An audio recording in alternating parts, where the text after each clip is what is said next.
মনে করেন যে যারা এখন আসবেন, সবাই আসেন, সমস্যা নেই, কিন্তু আসার আগে আরেকটা জিনিস দেখবেন, সেটা হচ্ছে আপনি যার মাধ্যমে আসেন মানে একটা জিনিস, যদি কোম্পানির ভিসা বলে, কোম্পানির ডকুমেন্টস বা কোম্পানির যা যা কাগজপত্র দরকার পড়ে সব কিছু দেখে আসবেন। কত টাকা স্যালারি, কত ঘন্টা ডিউটি, ওভার টাইম আছে কিনা, সব কিছু দেখে তারপর আসবেন।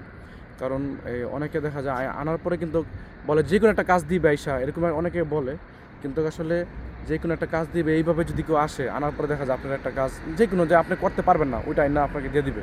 ঠিক আছে, এখন আপনার যোগ্যতা, মানে আমি যখন ওই যে বললাম যে একটা কাজ শিখে আসবেন, এখন আপনি কাজ শিখছেন, মনে করেন যে শেফের কাজ শিখছেন, ঠিক আছে। এখন আর আপনারা যদি বলে যে না তুমি রুটি বানাও, তাহলে তো আপনি পারবেন না। যদি বলে যে আপনি পরোটা বানান, তাহলে আপনি পারবেন না। তো এরকমই যে আপনি যেই কাজটার যোগ্যতা আছে আপনার, ওই কাজে অনুযায়ী ভিসা খুঁজবেন যে এই কাজটা আছে কিনা। আর যদি কোনো কাজ না থাকে, যে আপনি কোনো কাজ জানেন না, ওইটার ক্ষেত্র আলাদা, ওটা ওটা ওটা মনে করেন যে আলাদা হিসাব। কারণ আপনি কাজ জানেন না, আপনাকে আসার পরে দেখা যায় আপনি যে কোনো একটা কাজ দেওয়ার পরে আপনি কাজ করতে হবে। ঠিক আছে, তো আসলে এটাই বলবো যে যারা আসতে চান সব কিছু যাচাই বাছাই করে আসবেন। কারণ সৌদি আরবের অবস্থা আসলেই অনেক খারাপ।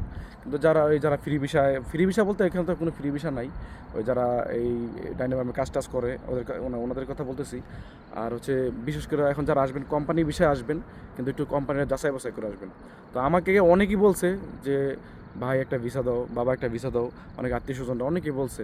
তো আসলে মানে ভিসা দেওয়াটা আমার ভয় লাগে, বুঝছেন, যে মানে ভিসার এই জিনিসটা আমার নিজের চোখে দেখা।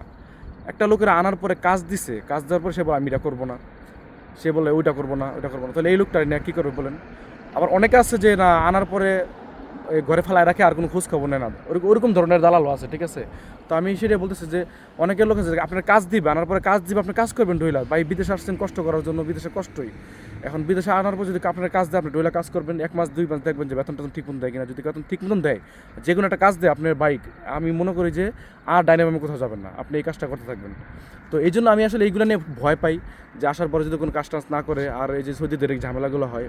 তো আমি যার মাধ্যমে আসছি, ওনার ভিসাগুলো ভালো, কিন্তু আমি আসলে রিস্কটা নিতে চাই না। তো অনেকে আমাকে রিকোয়েস্ট করে বা রিকোয়েস্ট করতেছেন, এই জন্য এখন আমি বলবো যে আসলে আমি এই ব্যাপারে এখনও আমি কোনো লোকটুক আনি নাই বিদেশে। যদি আমি কখনো আনি, যাচাই বাছাই করে তারপরে যদি কনফার্ম সব কিছু ভালো থাকে, ঠিকঠাক থাকে, কথায় কাজে মিল থাকে, ওরকমভাবে যদি আমি আনতে পারি, বা আমার যদি কোনো লোক থাকে, আমি আমি যার মাধ্যমে আসছি বা অন্য কোনো এজেন্সি যদি থাকে, আমি তাদেরকে ওইভাবে দিয়ে তারপর আনবো। আমি নিজে দিয়ে আনবো না, কিন্তু ওদের মাধ্যমে আনবো, কিন্তু আমি ভালো করে যাচাই বাছাই করে আনবো আর কি, যদি কখনো আনি। কিন্তু আমার আসলে এরকম নিয়ত নাই। এখন বাকিটা আল্লাহ তাআলা ভালো জানে ভবিষ্যতে কী হবে না হবে। কারণ মানুষের সবাই বলে, কারণ আমি যদি এখন মনে করেন যে যদি না আনি, তাইলে অনেকের কাছে খারাপ হয়ে যাব, যে আমরা কিছু একটা করবো, এটা ওরা চায় না। আবার যদি আনার পরে মনে করেন যে আমি নিজে একটা দালাল হয়ে যাব। তো আসলে বিদেশের ব্যাপারটা এরকম, যে কোনো একটা মানুষ যদি আসে নতুন করে, কিন্তু মনে করেন যে আসার পরে সে যখন রাস্তাঘাট বুঝে, বা একটা বিদেশে যখন নিজের আত্মীয় স্বজনকে বা এই বেড়াদেরকে আনতে চায়, অনেকে আনে, আবার অনেকে আনে না। কেন জানেন, যে সিচুয়েশনগুলো দেখে, আনার পরে নিজের শরীরে দালালের ছাপ করে যায়, যে দালাল সে, এই আবিজাবি কথাবার্তা বলে। আবার না আনলেও মনে করেন যে ওদিকটা বদনাম হয়, এলাকার দিকে বদনাম হয়।